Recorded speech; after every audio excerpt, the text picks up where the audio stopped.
Welcome back. Today we'll be talking about a beautiful Hawaiian ballad entitled Sanoe, written by Queen Liliʻuokalani. I think before I get into the technical things, we begin today's session by listening to a performance of Sanoe.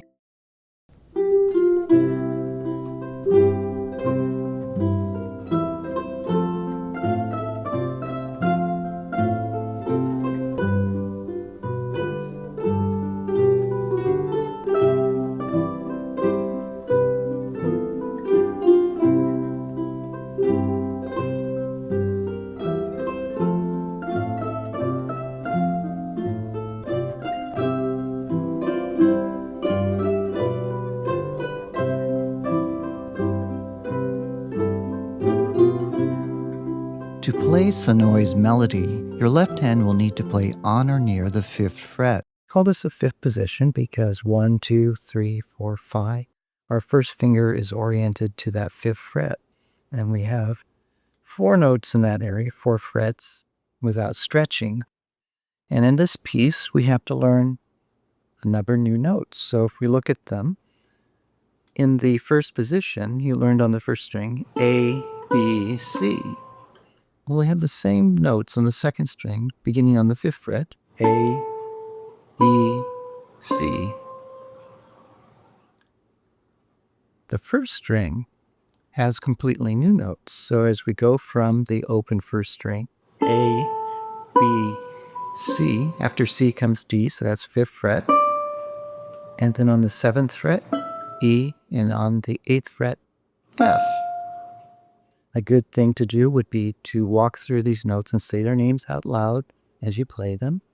A, B, C, D, E, F, and so forth.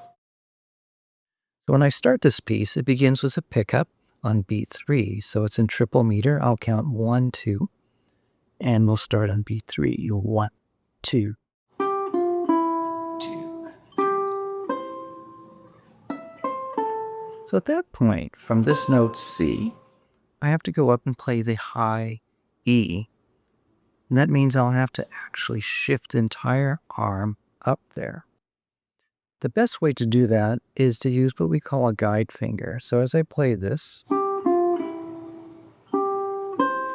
I leave this finger in contact with the string. I feel it as I glide up to the 7th fret. The most important thing is to look at the 7th fret. Don't try to follow your hand because you'll probably miss because your hand can move faster than you can see.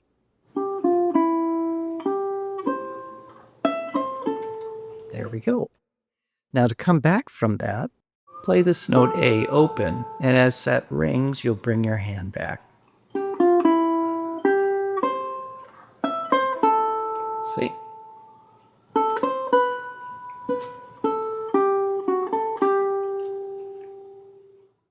After you've practiced shifting a few times, you'll be flying up and down the fingerboard like a pro. The most important thing to remember is look at the target, look at the fret you're shifting to or the position. Don't try to follow your hand. The visual confirmation at first is important, but eventually you can do it by feel. And most of you will have these dots on here to help you out that mark out the 5th and the 7th frets. Okay, the next thing to consider on Sanoe is the accompaniment pattern. For Sanoe's chords, I recommend use of the P-I-M-A-M-I arpeggio. We played the P-I-M-A pattern before on a couple pieces earlier in the course. Just a quick review. P-I-M-A-M-I. 6 notes, 6 strokes in 8th note motion creates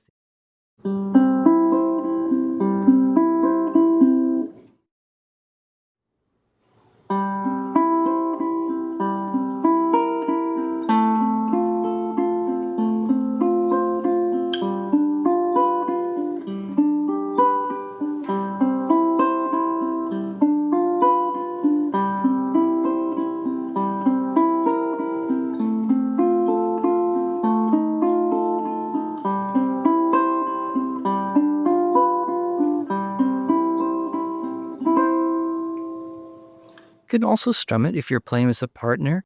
Usually you want to keep the strums simple so you don't cover up the melody or arpeggio.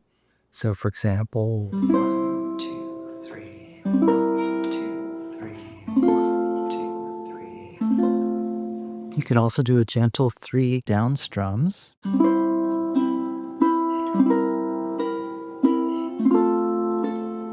Give a little accent to the downbeat and beats 2 and 3 played more softly. See you next time.